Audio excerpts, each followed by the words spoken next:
9వ వచనం నుండి 9వ వచనం వరకు 9వ వచనం మనం చదువుకుందాం. మార్కు సువార్త 5వ అధ్యాయం 9వ వచనం.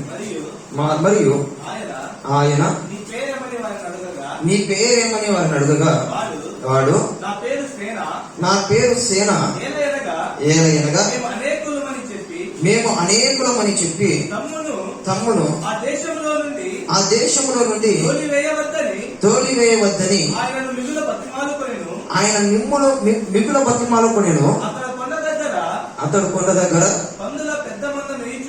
పందులు పెద్ద మంద మేయుచుండెను గనుక ఆ పందులలో ప్రవేశించినట్లు మమ్మును వాటి యొద్దకు పంపమని ఆ దయ్యములు ఆయన బతిమాలుకొనెను.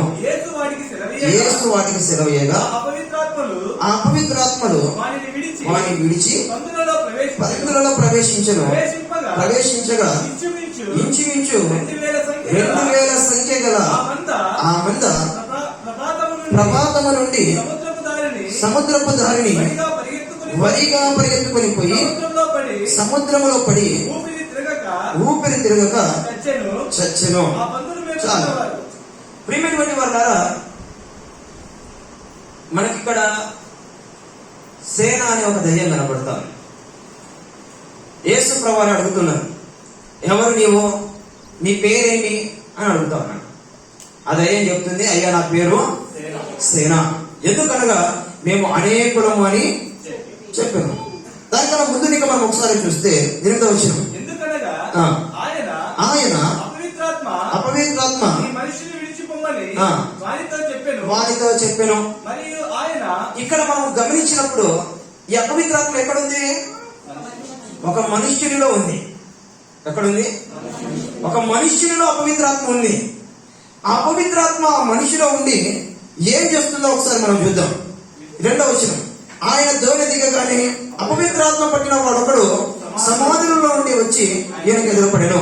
వాడు సమాధులలో వాసం చేసేది వాడు సంఖ్యలో ఎవరిలో వారిని బంధించలేకపోయాను. పలుమార్లు వారి కాళ్ళకు చేతులకు సంఖ్యలు వేసి బంధించను. వాడు ఆ చేతి సంఖ్యలు తెంపి కాలి సంఖ్యలు మృత్యులుగా చేసిన కనుక ఎవడును వారిని సాధుపరచలేకపోయాను. వాడు ఎల్లప్పుడూ రాత్రింబగళ్ళు సమాధులలోను కొండలలోను కేకలు వేయించు తన్ను తాను రాళ్లతో గాయపరచుకొనిచుండెను. ఈ దురాత్మ ఆ మనిషిలో ఉండి, ఈ అపవిత్రాత్మ ఆ మనిషిలో ఉండి ఆ వ్యక్తిని ఏం చేస్తుంది అంటే సమాజంలో నివసింపు కూడా చేస్తా ఉంది, ప్రజల మధ్య నివసింపలేకుండా చేస్తా ఉంది, కొండ గుహలలో అడవులలో ఆ వ్యక్తిని కేకలు వేయలాగా చేస్తా ఉంది, రాళ్లతో తను తాను గాయపరుచుకునే విధంగా ఈ యొక్క అపవిత్రాత్మ ఆ వ్యక్తిని చేస్తా ఉంది. ఈ వ్యక్తి దయ్యము పట్టిన ఏ వ్యక్తి అయినా సరే, గుర్తుపెట్టుకోండి, దయ్యము పెట్టిన ఏ వ్యక్తి అయినా సరే, అపవిత్రాత్మ పట్టిన ఏ వ్యక్తి అయినా సరే తన స్వాధీనంలో ఆ వ్యక్తి ఉండడు. తన స్వాధీనంలో ఆ వ్యక్తి ఉండడు. తనకు ఇష్టం వచ్చినట్టుగా ఆ వ్యక్తి జీవించడు. తన నిర్ణయం చొప్పున ఆ వ్యక్తి బ్రతకడు. తన కోరిక చొప్పున ఆ వ్యక్తి చేయడు. దయ్యము ఎలాగో నడిపిస్తే, దయ్యము ఎలాగో ప్రేరేపిస్తే, దయ్యము ఏది చేయమంటే అది తన శరీరము దయ్యము ద్వారా జరిగించబడతా ఉంటది.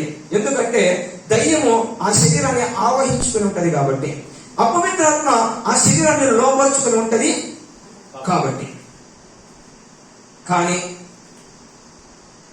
క్రైస్తవులను పిలవబడేటువంటి వారికి యేసుక్రీస్తు రక్తము చేత విమోచింపబడి, జాగ్రత్తగా వినాలి, యేసుక్రీస్తు రక్తము చేత విమోచింపబడి రక్షణ పొంది బాప్తిసము తీసుకున్న ఏ ఒక్కరికి దయ్యం పట్టదు, అపవిత్రాత్మలు పట్టవు. వారిలోనికి అపవిత్రాత్మలు రావడానికి వారిలో అప్పటికే తిష్ట వేసుకొని కూర్చున్నటువంటి పరిశుద్ధాత్ముడు ఒప్పుకోడు. హల్లెలూయా. నీవు రక్షింపబడిన తర్వాత నీవు నీ దేహము దేవుని యొక్క ఆలయమై ఉంటది. నీలో పరిశుద్ధాత్ముడు ఉంటాడు. నీలో పరిశుద్ధాత్ముడు ఉన్న తర్వాత నీ యొక్క దేహాన్ని అపవాది స్వాధీనపరచుకోవడానికి వాని వల్ల కాదు. అయితే ఈ అపవిత్రాత్మ బయట నుండి నిన్ను ప్రేరేపించి వారి కార్యములు నీ దేహం కూడా జరిగించగలదు. జాగ్రత్త గుర్తుపెట్టుకోవాలి. నీలోనికి వచ్చి సంపూర్ణంగా నిన్ను స్వాధీనపరచుకోలేదు, కానీ నీ యొక్క మనసును ప్రేరేపించి అనేకమైన కార్యములు వాడు చేయదలిచిన కార్యములు నీ దేహం కూడా జరిగించగలదు.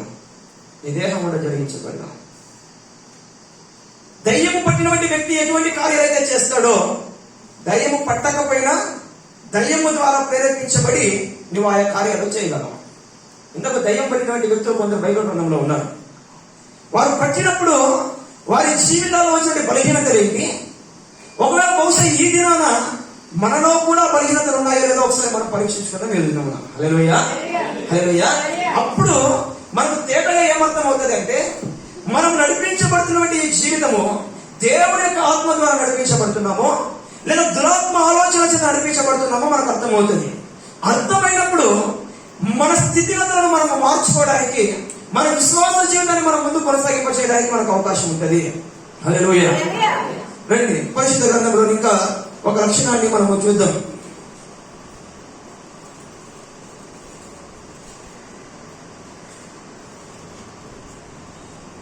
మార్కు సువార్త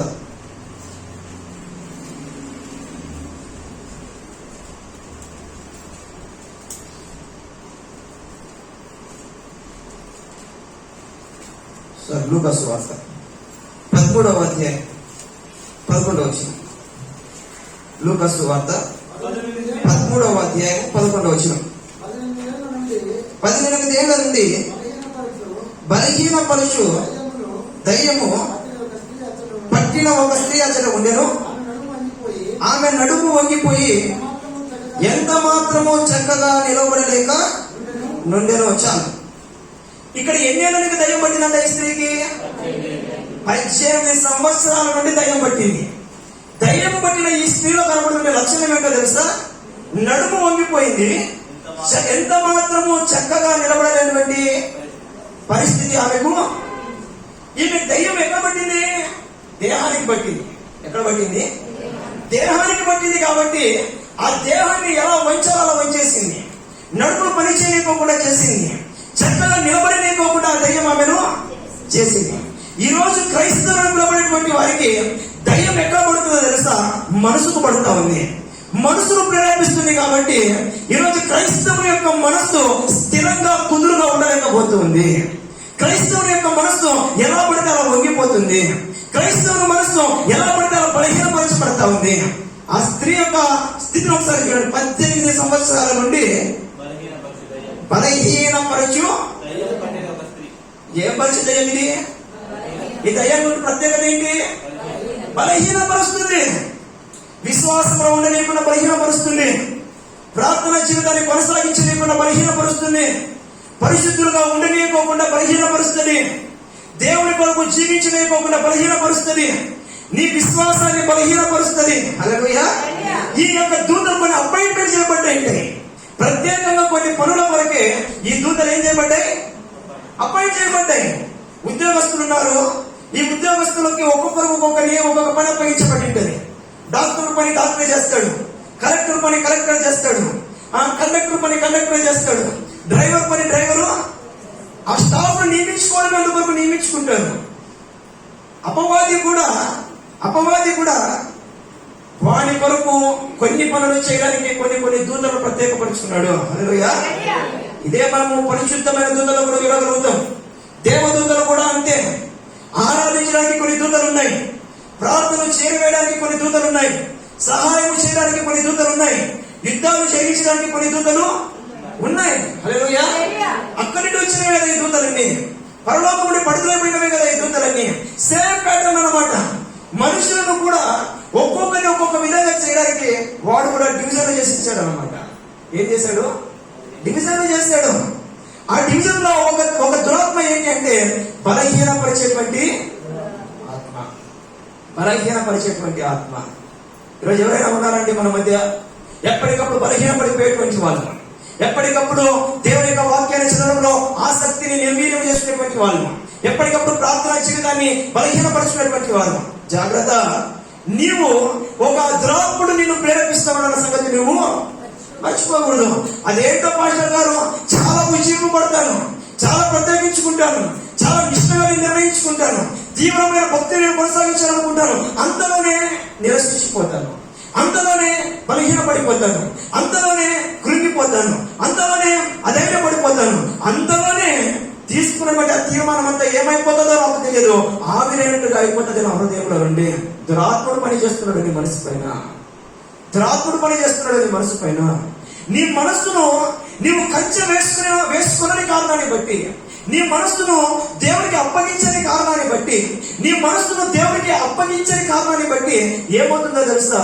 నీ మనస్సును అపవిత్రాత్మ ప్రేరేపించి స్థిరంగా కుదురుగా నిన్ను నిలబడలేకోకుండా నీ విశ్వాస జీవితాన్ని బలహీనపరుస్తామన్న సంగతి నువ్వు మర్చిపోకూడదు.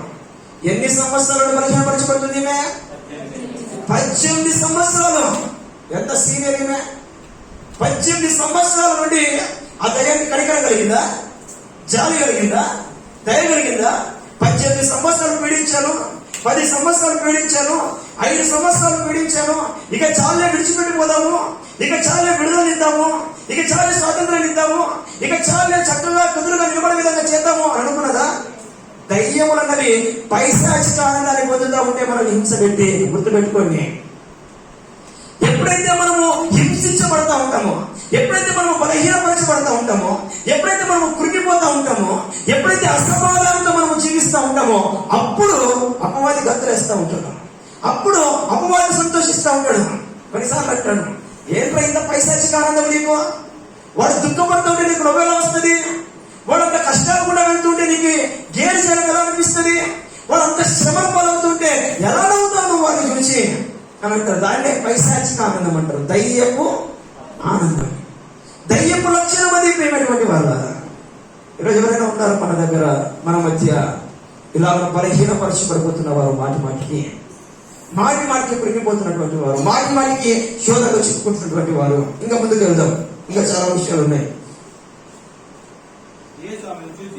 మత్తయి సువార్త 12వ అధ్యాయము 9వ వచనం, లేదా లూకా సువార్త చదువు. లూకా సువార్త 21వ అధ్యాయము 1వ వచనం.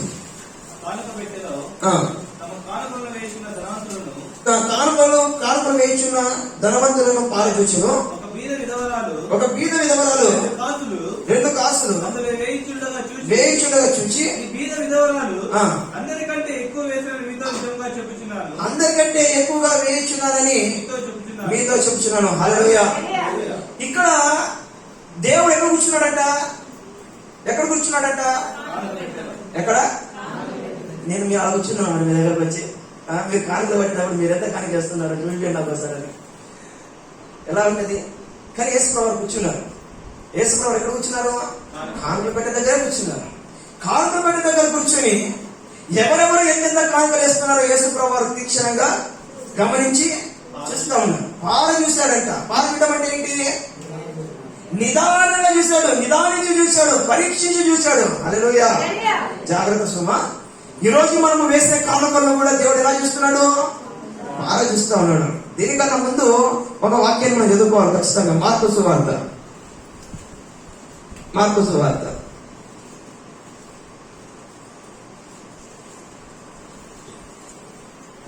మత్తయి సువార్త 12వ అధ్యాయం 9వ వచనం. మత్తయి సువార్త. ఆయన అక్కడ నుండి వెళ్ళి వారి సమాజ మందిరంలో ప్రవేశించినప్పుడు ఊచ చేయగలవాడు ఒకడు కనపడను. చాలు. ఎవరు కనపడాలి యేసుప్రభువుకి ఇక్కడ? ఇది దయ్యం కాదు, కానీ బలహీనత. ఏంటిది? బలహీనత. ఏ వ్యక్తి ఉంది? వ్యక్తికి ఏ బలహీనత ఉంది? వ్యక్తికి ఊచ చెయ్యి. ఊచ చెయ్యి అంటే ఈ వ్యక్తి చెయ్యి ముందుకు చాపలేడు.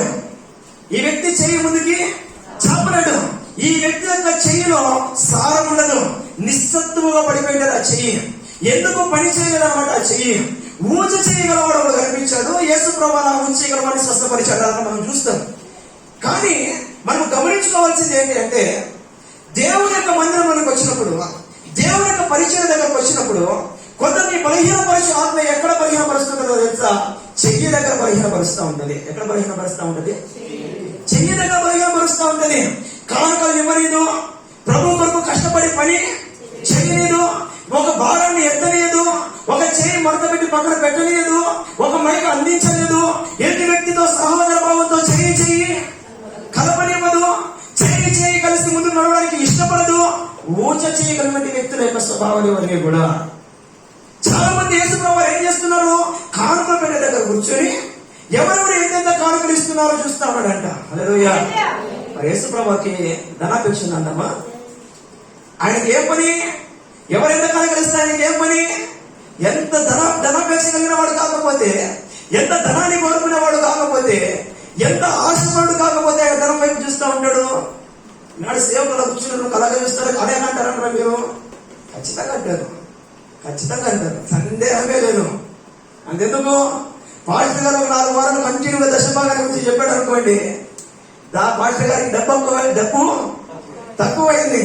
పాస్టర్ గారికి ఆశ పుట్టింది ఈ మధ్య డబ్బు పైన. అందుకని ఈ మధ్య దశభాగాల గురించి, కానుకల గురించి వాక్యాలు చెప్పేస్తుంటారు.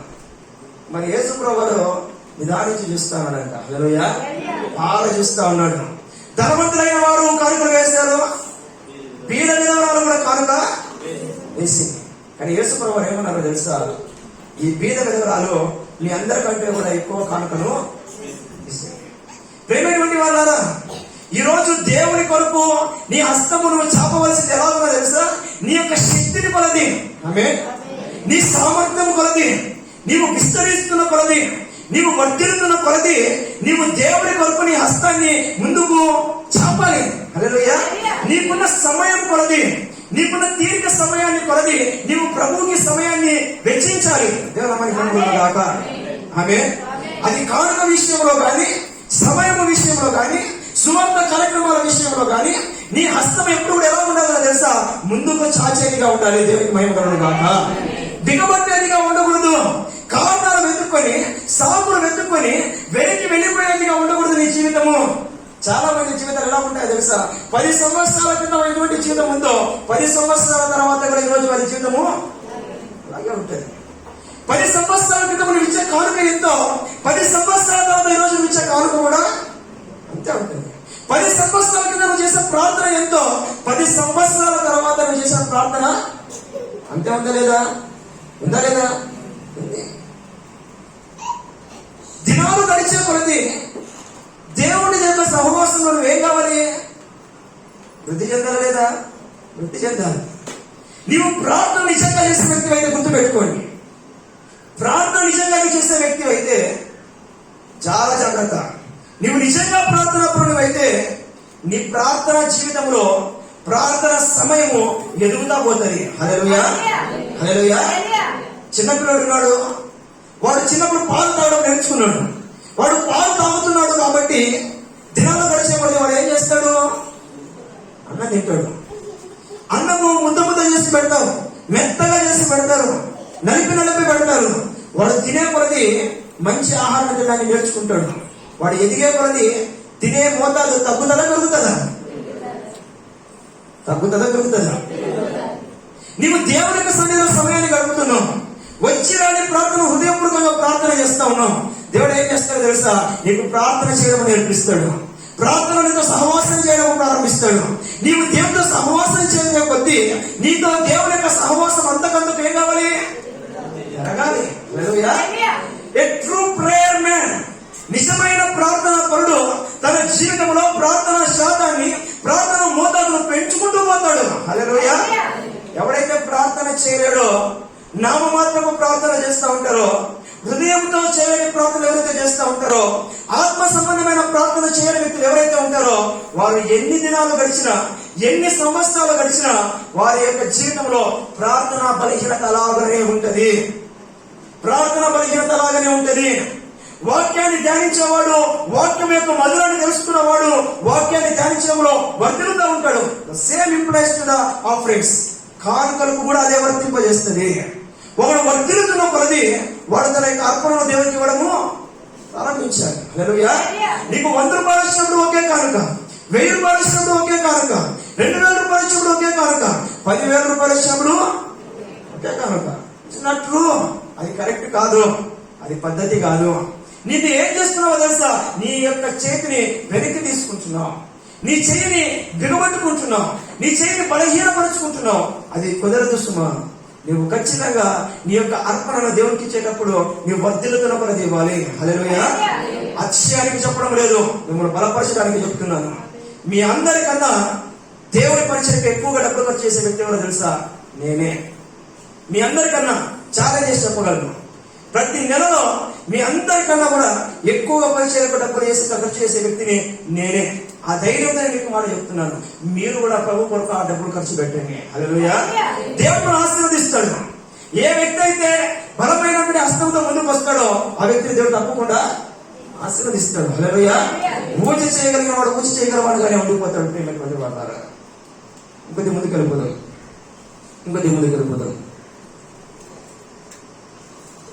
మత్తయి సువార్త 9వ అధ్యాయం 32వ వచనం.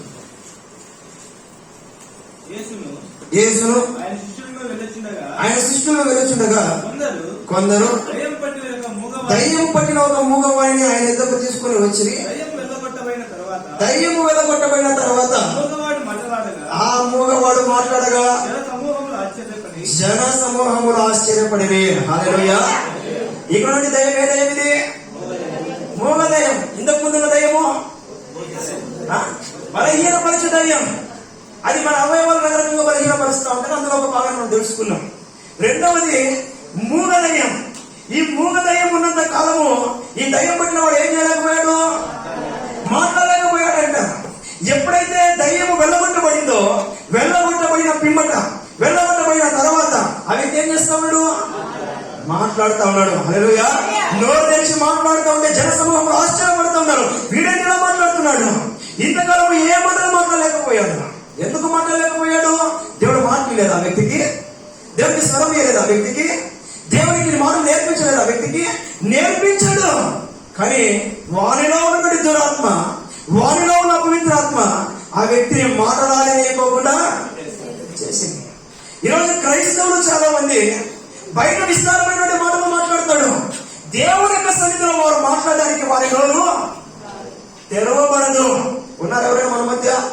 బయట అనర్గళంగా మాట్లాడతానండి, బంధువులతో మాట్లాడండి అనర్గళంగా మాట్లాడతానండి, ఫోన్లలో మాట్లాడి అనర్గళంగా మాట్లాడతానండి, వ్యక్తమైన ముచ్చట పెట్టుకోవాలండి ఓ గంటల్లో మాట్లాడతారండి.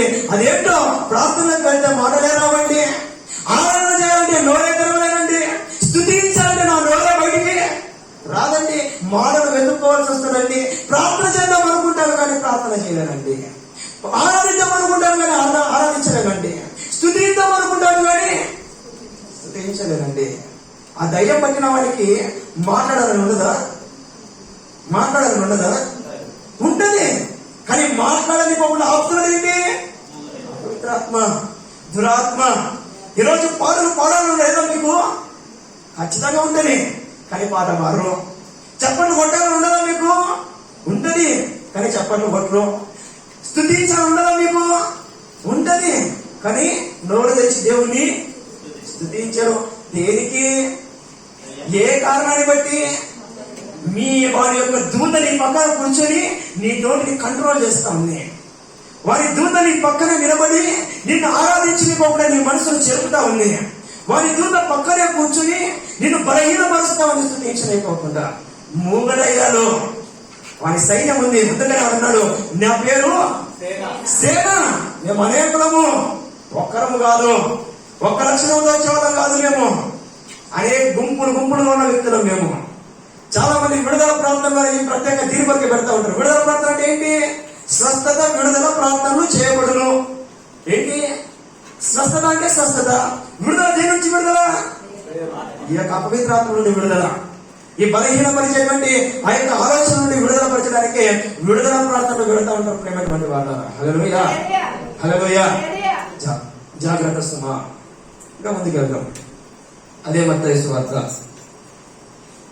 12వ అధ్యాయం 22వ వచనం. 12వ అధ్యాయం 22వ వచనం. అప్పుడు దయ్యం పట్టిన గుడ్డివాడిని మూగవాడునైనా ఆయన ఎద్దకు తేబడెను. ఆయన వారిని స్వస్థపరిచినందున మూగవాడు మాటలాడు శక్తియు చూపును గలవాడాయను. అందుకు ప్రజలందరూ విస్మయం ఉంది. చాలు. ఏం జరిగింది ఇక్కడ? దయ్యము పట్టిన గుడ్డివాడు మూగవాడు. దయ్యము పట్టినప్పుడు ఈ వ్యక్తికి ఏమైందంట? కన్నులు మూయబడ్డాయి. గుడ్డివాడు అయిపోయాడు. చూడడానికి చూపు లేని వాడు అయిపోయాడు. దేవుని చూడలేని పరిస్థితిలో ఉన్నాడు. ఎప్పుడైతే దేవుడు ఆ దయ్యాన్ని వెళ్ళగొట్టాడో, వెళ్ళగొట్టిన తర్వాత ఈ వ్యక్తికి ఏమైంది? చూచుటకు శక్తి గలవాడయ్యాడు. హల్లెలూయా. చూడటం ప్రారంభించాడు. ఈరోజు చాలా మంది దేవుని యొక్క వాక్యాన్ని చూడలేని వారిగా ఉన్నారు. దేవుని యొక్క కార్యాలను చూడలేని వారిగా ఉన్నారు. ఆత్మ నేత్రాలు తెరిచి చూడలేని వారిగా ఉన్నారు. సంభవింపబోయేటువంటి సంగతులను గ్రహించుకునే వారిగా ఉన్నారు. వారి జీవితంలో నాశనం అయిపోతున్న స్థితిగతులను చూడలేని వారిగా, వాళ్ళ కళ్ళ ముందే జీవితం పాడైపోతూ ఉంటది. వారి కళ్ళ ముందే కుటుంబం పాడైపోతూ ఉంటది. వారి కళ్ళ ముందే ఆర్థిక పరిస్థితులు దిగజారిపోతూ ఉంటాయి. కానీ వీళ్ళు దాన్ని ఎంత మాత్రం గ్రహించుకొని చూడలేని అంధత్వంలో ఉన్నారు. ఎలాగా? ఎవరు కలిగేసరి గుడితనాన్ని? ఇహలోక సంబంధమైన దేవత వారి మనోనేత్రములకు గుడితనము కలగజేసినందున వారు దేనిని చూడలేనటువంటి స్థితిలో ఉన్నారు. దేనిని చూడలేనటువంటి స్థితిలో ఉన్నారు. గుడ్డితనం అనేటువంటి ఆత్మ, మాట్లాడలేనటువంటి ఆత్మ, ఊచ చేయగలిగినటువంటి ఆత్మ, బలహీనపరిచేటువంటి ఆత్మ, అబద్ధాలు ఆడించే ఆత్మలు ఉన్నాయి. త్రాగుబోతుకు బానిస చేసే ఆత్మలు ఉన్నాయి. వ్యభిచారానికి బానిస చేసే ఆత్మలు ఉన్నాయి. లేదా గొడవలకు కారణం చేసేటువంటి ఆత్మలు ఉన్నాయి. అందుకని మనము పోరాడున్నది శరీరులతో కాదు కానీ, ఎఫెసీయులకు రాసిన పత్రిక 6వ అధ్యాయం 10వ వచనం. ఎఫెసీయులకు రాసిన పత్రిక 6వ అధ్యాయం తుదకు ప్రభువు యొక్క మహాశక్తిని బట్టి ఆయన యందు బలవంతులైయుడి, మీరు అపవాది తంత్రములను ఎదిరించుటకు శక్తిమంతులగునట్లు దేవుడిచ్చి సర్వాంగ కవచము ధరించుకునుడి. ఏలయనగా మనము పోరాడున్నది శరీరులతో కాదు గాని ప్రధానులతోనూ అధికారులతోనూ ప్రస్తుత అంధకార సంబంధులకు లోకనాథులతోనూ ఆకాశ మండలమందున్న దురాత్మల సమూహములతోనూ. చాలు. హల్లెలూయా. ఎవరితో పోరాడుతున్నావు? దురాత్మ సమూహమా? దురాత్మల సమూహమా? దురాత్మల సమూహం. హల్లెలూయా. ఒక సమూహంలో కొన్ని దురాత్మలు ఉంటాయి. ఒక గుంపుకి కొన్ని దురాత్మలు ఉంటాయి. అటువంటి సమూహంలో అనేకం ఉన్నాయి. దురాత్మల సమూహంతో మనం పోరాడుతున్నాం. హల్లెలూయా. ఒక మనిషి వెనకాల ఉండి ఆ వ్యక్తిని బలహీనపరిచేది, ఒక వ్యక్తి వెనకాల ఉండి ఆ వ్యక్తి పరిశుద్ధత నుండి తప్పింపజేసేది, ఒక వ్యక్తి వెనకాల ఉండి ఆ వ్యక్తిని దేవుని యొక్క చిత్తం నుండి వైదొలింపజేసేది ఏంటో తెలుసా? దురాత్మ సమూహంలో. అందుకని మనము పోరాడవలసింది దురాత్మ సమూహంలో పోరాడుతున్నాము. హల్లెలూయా. హల్లెలూయా. వాటిని జయించాలి అంటే, వాటిని గెలవాలి అంటే, వాటిని ఓడించాలి అంటే, వాటిని విడుదల కావాలి అంటే మనం ఏం చేయాలి? తుదకు ప్రభువు యొక్క మహాశక్తిని బట్టి ఆయన యందుండి. హల్లెలూయా. ఎవరి యందు ఉండాలంట? దేవుని యందు ఉండాలంట. నువ్వు ఎప్పుడైతే దేవుని యందు ఉంటావో, ఎప్పుడైతే దేవునిలో నువ్వు బలంగా ఉంటావో, ఈ దురాత్మని నేమి చేయలేవు. హల్లెలూయా. ఎప్పుడైతే నువ్వు దేవుడు స్థిరంగా ఉంటావో, ఈ బలహీనతని నేమి చేయలేవు. ఎప్పుడైతే దేవుడు స్థిరంగా ఉంటావో, నిన్ను ఏ అపవిత్రాత్మ వెనక్కి లాగలేకోకుండా ఆ దేవుని యొక్క శక్తి నేను కాపాడుతుంది. అందుకని దేవుడు మనకి ఇచ్చిన ఆయుధము జాగ్రత్తగా ఇప్పటి నుంచి. ఇది ఫస్ట్ హాఫే. ఇప్పుడు మనం రెండవ హాఫ్లోకి వెళ్తున్నాం. ఓకే, ఇది మనకు అసలైనటువంటి సంగతి. మనము ఎప్పుడైతే దేవుడి ఎందుకు వస్తామో, దేవుడిలో మనం బలపరచబడతామో, అప్పుడు ఆటోమేటిక్ గా వీటన్నిటిపైన జయం కలుగుతుంది. హల్లెలూయా. వీటన్నిటిపైన గెలుపు కలుగుతుంది. వీటన్నిటిని ఓడించగలుగుతాం. ఎలా దేవుని దగ్గర రావాలి? ఎలా దేవునితో సహవాసం కలపాలి? దురాత్మలు ఉంటే దేవుడు పరిశుద్ధాత్మని కూడా మనకి ఇచ్చి ఉన్నాడు కదా. హల్లెలూయా. ఈ దురాత్మలన్నింటినీ గెలిచిన పరిశుద్ధాత్మ మనలో ఉన్నాడు కదా. యోహాను సువార్త 14వ అధ్యాయము, యోహాను సువార్త 14వ అధ్యాయము 26వ వచనం. యోహాను సువార్త ఆదరణకర్త అనగా తండ్రి నా నామమున పంపబో పరిశుద్ధాత్మ సమస్తమును మీకు బోధించి నేను మీతో చెప్పిన సంగతులన్నిటినీ మీకు జ్ఞాపకము చేయును. శాంతి మీకు అనుగ్రహించి వెళ్ళుచున్నాను. లోకం ఇచ్చినట్టుగా మీకు అనుగ్రహించుటలేదు. మీ హృదయంలో వెరవనీయకుడి. నేను వెళ్ళి. చాలు. ప్రియమైనటువంటి వాళ్ళ దేవుడు ఏం చెప్తున్నాడో తెలుసా? 26వ వచనంలో ఆదరణకర్త అనగా తండ్రి నా నామమున పంపబో పరిశుద్ధాత్మ సమస్తమును మీకు బోధించి నేను చెప్పిన సంగతులన్నింటినీ మీకు జ్ఞాపకము. హల్లెలూయా. నేను వెళ్తున్నాను పరలోక రాజ్యానికి. నేను నా తండ్రి దగ్గరకు వెళ్తున్నాను. నేను నా తండ్రి దగ్గరికి వెళ్ళిన తర్వాత మీలోనికి ఎవరు వస్తారు? పరిశుద్ధాత్ముడు వస్తాడు. ఈ పరిశుద్ధాత్ముడు యొక్క పేరేంటో తెలుసా? ఆదరణకర్త. హల్లెలూయా. ఈ వ్యక్తి మిమ్మల్ని ఆదరిస్తాడు. ఈ వ్యక్తి మిమ్మల్ని సమాధానపరుస్తాడు. ఈ వ్యక్తి మిమ్మల్ని ధైర్యపరుస్తాడు. ఈ వ్యక్తిని మనం ప్రోత్సహిస్తాడు. ఈ వ్యక్తిని మనం బలపరుస్తాడు. ఈ వ్యక్తి మీకు బోధిస్తాడు. హల్లెలూయా. ఈ పరిశుద్ధాత్మ దేవుడే, నా నామమున పంపబో పరిశుద్ధాత్మ దేవుడే మీలో నివాసుకుంటాడు. కాబట్టి మీరు ఆయనకు ఆధారపడి ఉంటారు. కాబట్టి ఆయన పైన మీరు ఆధారపడితే, ఆయనను మీరు ఆధారం చేసుకుంటే, ఆయనతో మీరు సహవాసం చేస్తే ఆయన మిమ్మల్ని ఆదరిస్తాడు. హల్లెలూయా. ఆయన కూడా బలపరుస్తాడు. ఈ దురాత్మ సమూహములు ఎన్ని మీ దగ్గరకు వచ్చినా వాటన్నిటిపైన మీకు జయం రావాలి అంటే ఆ వాడు మీ మనసును ప్రేరేపించుకోకుండా మీలో ఉన్న పరిశుద్ధాత్మ మిమ్మల్ని ప్రేరేపించడానికి మీరు చూసుకోవాలి. మీలో ఉన్న పరిశుద్ధాత్మ దేవుడు మిమ్మల్ని ఆదరించడానికి మీరు చూసుకోవాలి. పరిశుద్ధాత్మ యొక్క సహాయం కొరకు ఎప్పటికప్పుడు మీరు కనిపెట్టుకుని పరిశుద్ధాత్మ పైన మీరు ఆధారపడుతూ ఉండాలి. హల్లెలూయా. రెండవది యోహాను సువార్త 16వ అధ్యాయము 7-8 వచనాలు.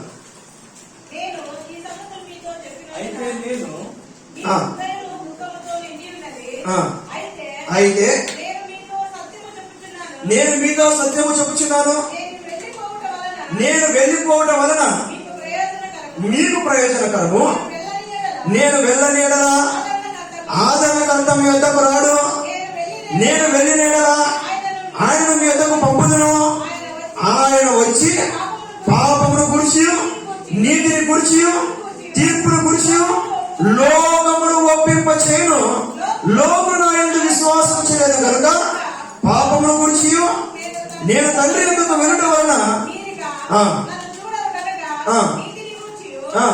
ఈ లోకాధికారి తీర్పు పొంది ఉన్నాడు కనుక తీర్పును గురించి ఒప్పుకొన చేయను. హల్లెలూయా. హల్లెలూయా. యేసుప్రభు వరకు అయ్యా నేను వెళ్తున్నాను చెప్పి మీరు బాధపడద్దు. నేను వెళ్తున్నాను చెప్పి మీరు దుఃఖపడద్దు. నేను వెళ్ళని ఆదరణకర్త మీ వద్దకు రాడు. నేను ఉంటే నేను బయట నుండి మీతో సహవాసం చేస్తాను, మీతో కలిసి నడుస్తాను, కానీ మీలో నేను ఉండలేను. హల్లెలూయా. కానీ మీలో అపవిత్రాత్ముడు వచ్చే అవకాశం ఉంది. మీరు అపవిత్రాత్మ చొరబడి మిమ్మల్ని అపవిత్రాత్మ స్వాధీనం చేసుకునే అవకాశం ఉంది. నేను వెళ్తే ఆదరణకర్త మీలోనికి వస్తాడు. హల్లెలూయా. ఈ ఆదరణకర్త మీలో నివాసం ఉంటే దురాత్ముడు మీలోనికి రాలేడు. అప్పుడు నేను ఇప్పుడు ఎలాగైతే బయట నుండి మిమ్మల్ని ప్రేరేపిస్తున్నానో దురాత్మ బయట నుండి మిమ్మల్ని ప్రేరేపించగలే తప్ప మీలోనికి వచ్చి నిశ్చయమైన నివాసము. ఎందుకంటే ఆదరణకర్త మీలో నివాసం చేస్తాడు. హల్లెలూయా. ఈ ఆదరణకర్త మీలో నివాసం ఉండి ఏం చేస్తాడంట? కొన్ని విషయాలు ఉన్నాయి ఇక్కడ.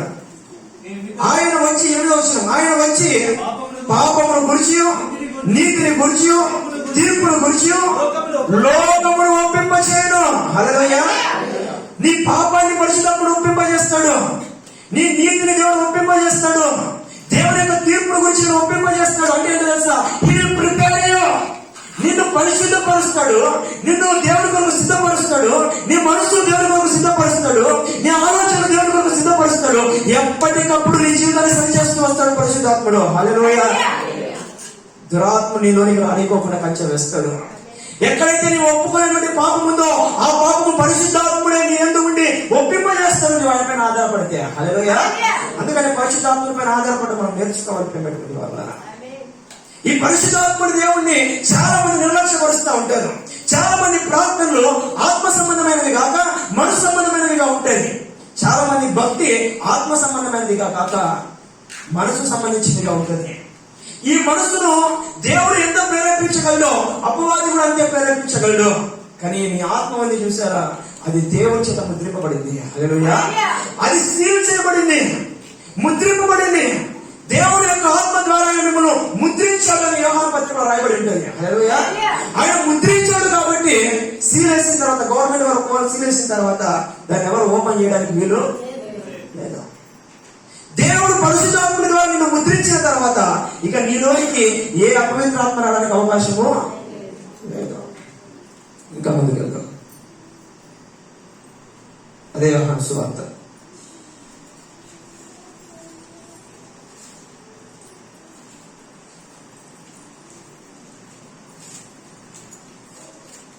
మొదటి కొరింథీయులకు రాసిన పత్రిక 3వ అధ్యాయం 16వ వచనం.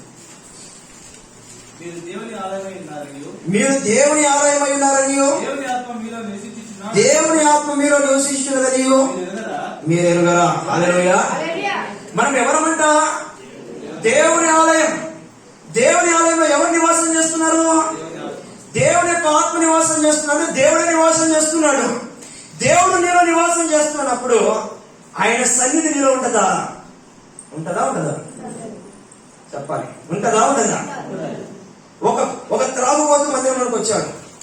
ఉదాహరణకి ఒక త్రాగుబోతుడు బాగా త్రాగి వచ్చి ఆ మధ్యలో కూర్చున్నాడు. పక్కన ఉన్న వాళ్ళకి ఏ వాసన వస్తుంది? సుగంధ శైల వాసన వస్తుందా? మరి ఏ వాసన వస్తుంది? కంపు వాసన పడుతుంది. ఆ మందు యొక్క వాసన వెదజల్లుతుంది. వెళ్ళిన వెంటనే మీరు ఏమంటారు? వెంటనే ముక్కు ముసు పెట్టుకుంటారు. తాగని నాకు సరిగా చేస్తారు.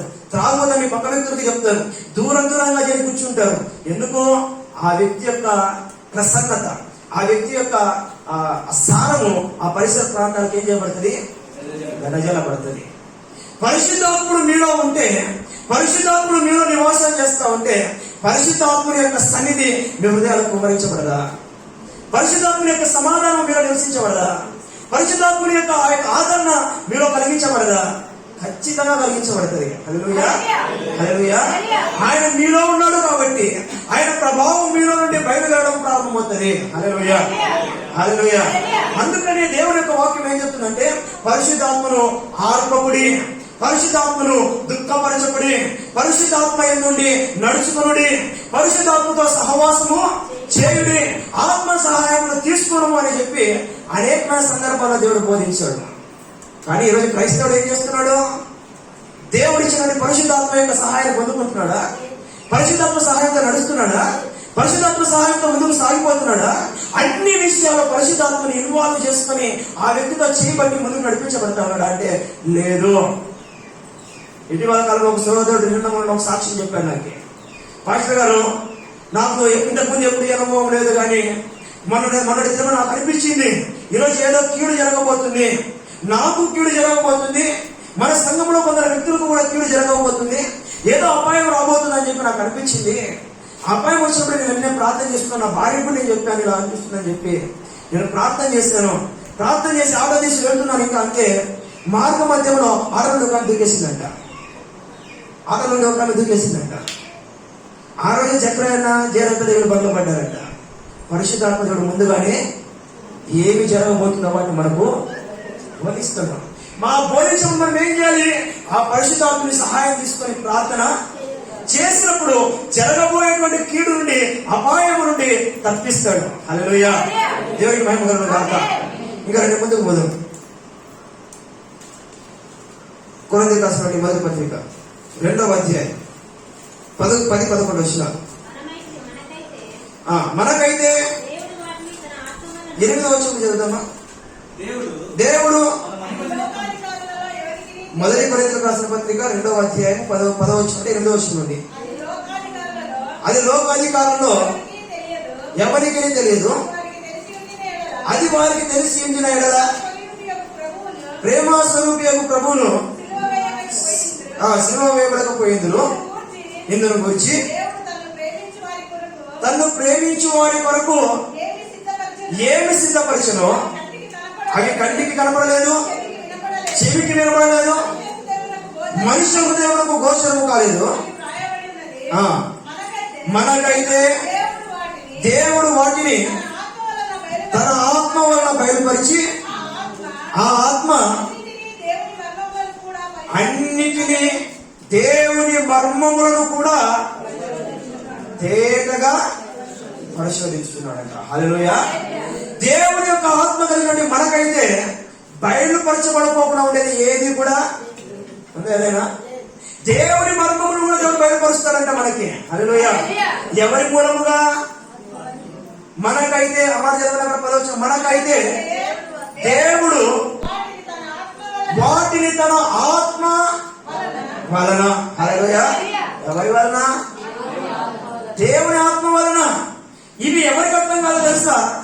మనుష్య హృదయానికి గోచరం కాదు, మనుషుల యొక్క చెవులకు ఇవి వినపడవు, మనుషుల యొక్క కన్నులకు అవి కనబడవు.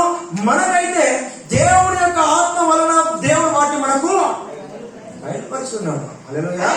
He will reveal everything. ప్రతిదీ ఆయన మనకు బయటపరుస్తాడు, ప్రతి స్థితిని ఆయన మనకు బయటపరుస్తాడు, ప్రతి సందర్భము ఆయన మనకు బయటపరుస్తాడు. హల్లెలూయా.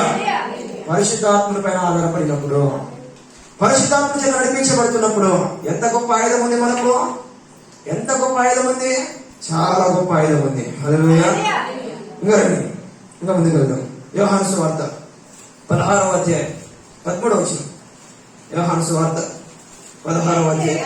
అయితే ఆయన సత్య స్వరూపి అయిన ఆత్మ వచ్చినప్పుడు మిమ్మును సర్వ సత్యములోనికి నడిపించును. ఆయన తనంతట తానే ఏది బోధించక వేటిని వినును వాటిని బోధించును. సంభవింపబో సంగతులను మీకు తెలియచేయును. హల్లెలూయా. హల్లెలూయా. పరిశుద్ధాత్మ దేవుడు ఎందుకున్నాడు? ఎందుకున్నాడు పరిశుద్ధాత్మ దేవుడు? ఎందుకు ఆధారకర్త పంపించాడు? ఎందుకు సత్యస్వరూపమైన ఆత్మ వచ్చాడు? సంభవింపబో సంగతులను మీకు ముందుగా తెలియజేయడానికి, రేపు ఏం జరగబోతుందో ఈ రోజు తెలుసుకోవడానికి, తర్వాత గడియలో ఏ విపత్తు నీ కొరకు పొంచి ఉందో అది నువ్వు తెలుసుకోవడానికి, ఏ అపాయం నీ కొరకు అపవాది చాటు మాటను దాచిపెట్టి ఉంచాడో అది నువ్వు తెలుసుకోవడానికి, ఏ మేలు దేవుడు సిద్ధపరిచున్నాడో దానిని ఆత్మ మూలంగా నీవు సత్య స్వరూపిగా ఆత్మ వచ్చినప్పుడు మిమ్మల్ని సర్వ సత్యములోనికి నడిపించను. హల్లెలూయా. ఎక్కడికి నడిపించబడతావు? సర్వ సత్యంలోనికి నడిపించబడతావు. సత్యము నీకు బయలుపరచబడుతుంది. నిజమైన మార్గాన్ని నువ్వు కనుక్కుంటావు, సత్యాన్ని అన్వేషిస్తావు, నిజమేంటో అది నువ్వు తెలుసుకుంటావు. ఏది భ్రమ, ఏది కల్పితము, ఏది అబద్ధము, ఏది బూటకమో నీకు తెలియజేయబడుతుంది. నీవు మోసపోవు, నీవు వెక్కిరింపబడవు, నీవు నాశనము కావు. హల్లెలూయా. సత్య స్వరూపి యొక్క ఆత్మ వచ్చినప్పుడు మిమ్మల్ని సర్వసత్యంలోనికి నడిపించును. తండ్రి వల్ల ఏది వింటాడో వాటిని మీకు సంభవింపు సంగతులు ఆయన మీకు తెలియజేస్తాడు.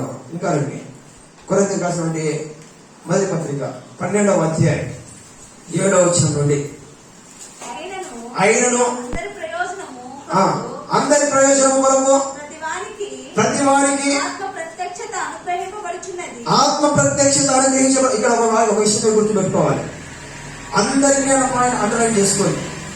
12వ అధ్యాయము 7వ వచనంలో ఏముంది అక్కడ? అందరి ప్రయోజనం కొరకు ప్రతి వానికి అనేది అండర్లైన్ చేసుకోవాల్సిన బిగ్గర పెద్ద రౌండ్ చేసుకోండి. ప్రతి వానికి ఆత్మ ప్రత్యక్షత అనుగ్రహింపబడుచున్నది. ఏదైనా ఒకరికి ఆత్మ మూలముగా బుద్ధివాక్యము, మరి ఒకరికి ఆత్మను అనుసరించే జ్ఞానవాక్యమును, మరి ఒకరికి ఆత్మ వలన విశ్వాసమును, మరి ఒకరికి ఆ ఒక్క ఆత్మ వలన స్వస్థపరచు వరములను, మరి ఒకరికి అద్భుతముల కార్యములు చేసే శక్తియు, మరి ఒకరికి ప్రవచన వరమును, మరి ఒకరికి ఆత్మల వివేచనయు, మరి ఒకరికి నానా విధముల భాషలను, మరి ఒకరికి భాషల అర్థము చెప్పు శక్తియు అనుగ్రహింపబడుచున్నవి. అయినను వీటన్నిటిని ఆత్మ ఒక్కడే తన చిత్తము చొప్పున ప్రతి వాడికి ప్రత్యేకంగా పంచి ఇచ్చుచు కార్యసిద్ధి. ఎంతమందికి? సేవకులకు మాత్రమే స్పెషల్, అభిషక్తులకు మాత్రమే స్పెషల్, పిలువబడిన వారికి మాత్రమే స్పెషల్ అనుంది అక్కడ. ప్రవక్తలకు మాత్రమే, అపోస్తలులకు మాత్రమే, లేకపోతే గొప్ప గొప్ప సంఘాలు స్థాపించగలిగిన వారికి మాత్రమే ఉన్నామాట అక్కడ. సంఘంలో రక్షింపబడిన ప్రతి వానికి hallelujah, hallelujah. For each and every believer, ప్రతి విశ్వాసికి, సంఘంలో ఉన్న ప్రతి వానికి దేవుడు ఆత్మ వరములు పంచిస్తానికి సిద్ధంగా ఉన్నాడట. హల్లెలూయా. ఒకరికి బుద్ధివాక్యం, ఒకరికి జ్ఞానవాక్యం, ఒకరికి స్వస్థపరచు వరములు, ఒకరికి అద్భుతములు చేసే శక్తి, ఒకరికి ప్రవచన వరము, ఒకరికి ఆత్మను వివేచించు వరము, ఒకరికి భాషలో ఆత్మ చెప్పు వరము దేవుడు ఇచ్చుటకు కార్యసిద్ధి కలగజేస్తున్నాడు. దేవుడు నీకు ఇస్తాడా కూడా? నీకు ఇస్తాడా కూడా? ఎవరి వల్ల ఇస్తాడు? ఎవరి ద్వారా ఇస్తాడు? దేవుడు ఆత్మ మూలముగా ఇస్తాడు. హల్లెలూయా.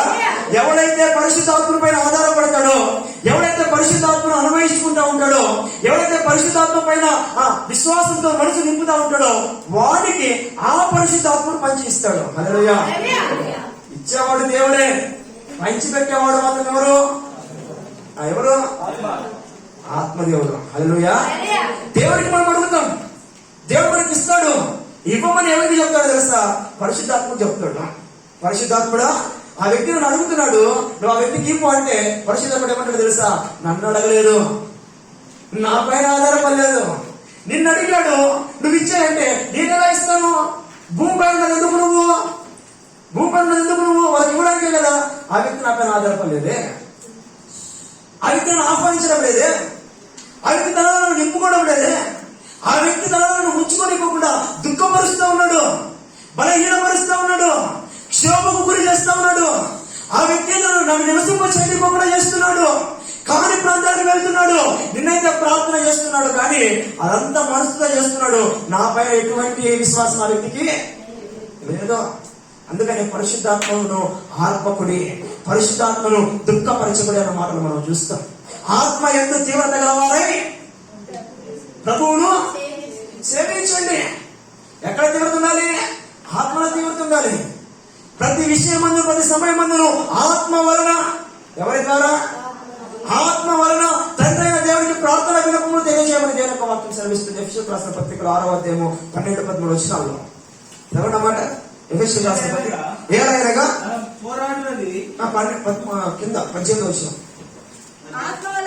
ఎన్నో వచనము? 18. ఆత్మ వలన ప్రతి సమయమున ప్రతి విధమైన ప్రార్థనను విజ్ఞాపనను చేయించు ఆ విషయమై సమస్త పరిశుద్ధుల నిమిత్తము పూర్ణమైన పట్టుదలతో విజ్ఞాపన చేయించు మెలకువగా ఉండుడి. హల్లెలూయా. ప్రార్థన ఎలా చేయాలంట? ఎలా చేయాలి? ఆత్మ వలన. హల్లెలూయా. ఎవరి వలన? ఆధారపడాలి ప్రార్థనలో పరిశుద్ధాత్మ పైన. పరిశుద్ధాత్మ యొక్క సహాయాన్ని తీసుకోవాలి. నాలో ఉన్న పరిశుద్ధాత్ముడా నాకు సహాయం చేయి, నాలో ఉన్న పరిశుద్ధాత్ముడా నాకు ప్రార్థన చేయడం నేర్పించు, నాలో ఉన్న పరిశుద్ధాత్ముడా ఆత్మవరకు నాకు పంచివు, నాలో ఉన్న పరిశుద్ధాత్ముడా నన్ను బలపరచు, నాలో ఉన్న పరిశుద్ధాత్ముడా సర్వసత్యమునికి నడిపించు, నాలో ఉన్న పరిశుద్ధాత్ముడా నన్ను ఆదరించు. పరిశుద్ధాత్మ పైన ఆధారపడాలి. హల్లెలూయా. హల్లెలూయా. ఎవరైతే పరిశుద్ధాత్మ పైన ఆధారపడతారో they will do great things. గొప్ప కార్యాలు ప్రభు కొరకు వారు చేస్తారు. దేవునికి మహిమ కలుగును గాక. ఆమేన్. ఇంకా రండి ముందుకు వెళ్దాం. ఇంకా 3 విషయాలు ఉన్నాయి.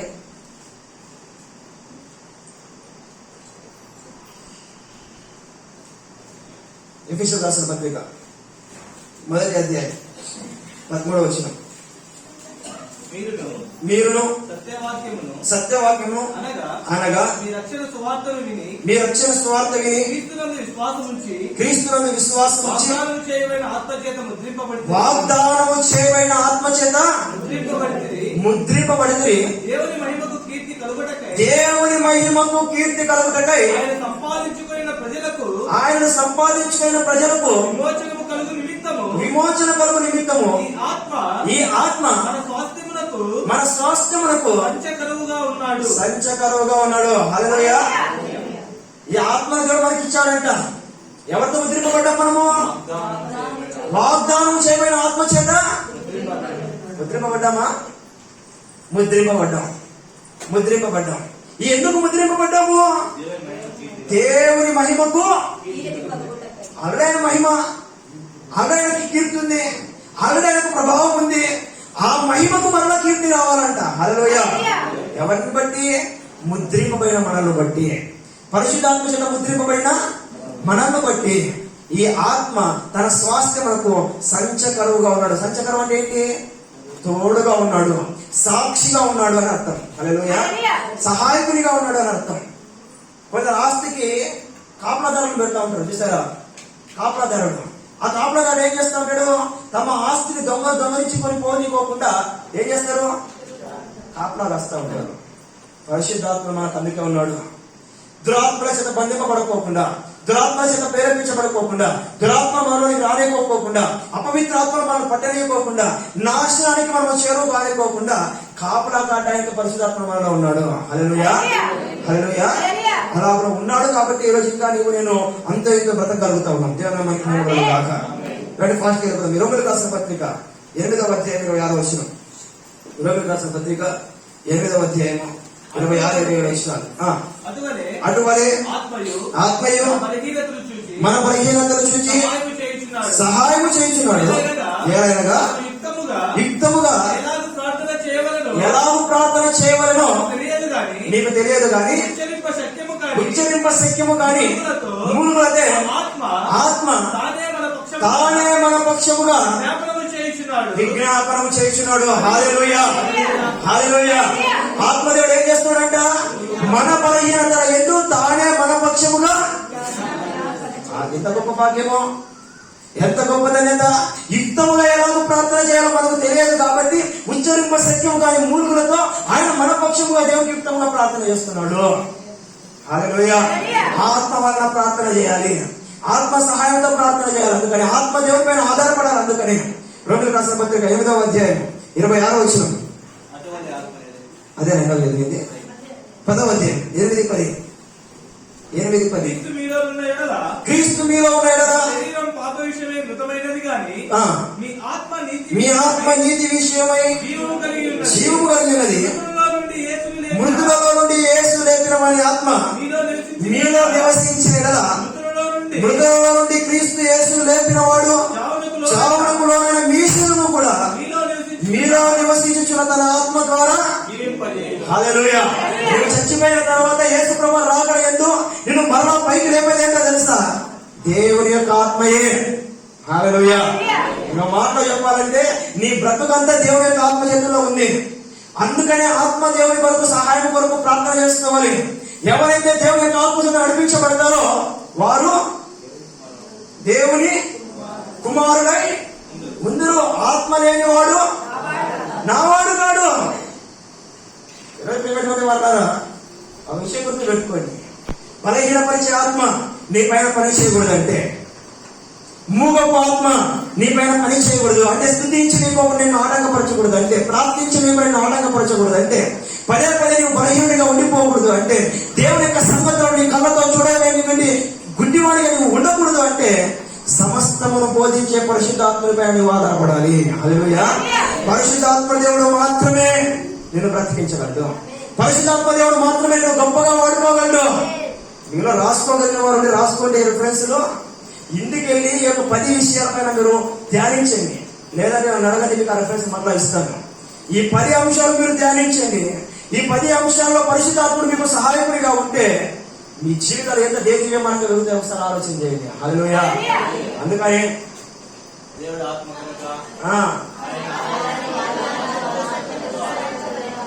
ఎవరితో ఆరాధించాలి?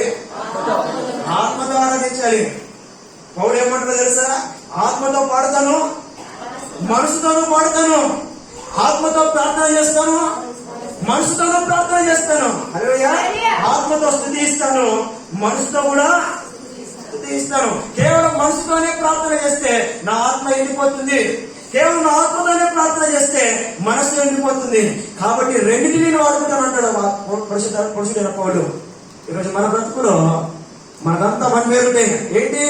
మనసుతో బాగా భావోద్వేగానికి ఎప్పుడవుతాం, బాగా ఆత్మతో మనసుతో ఆరాధిస్తాం, మన పడిపోతాం. పరిశుద్ధాత్ముడు నాది ఎందుకు? ఈయనకి ఇవ్వబడింది ఎందుకు? ఆ పరిశుద్ధాత్మ పైన ఏదైనా ఆధారపడ్డావా? నీ ప్రార్థన సహాయం తీసుకున్నావా? ఆయన పైన ఆధారపడి నీ భక్తి జీవితాన్ని గడుపుకున్నావా? తల ఉంచి కళ్ళు మూసుకుందాం, తల ఉంచి కళ్ళు మూసుకుందాం.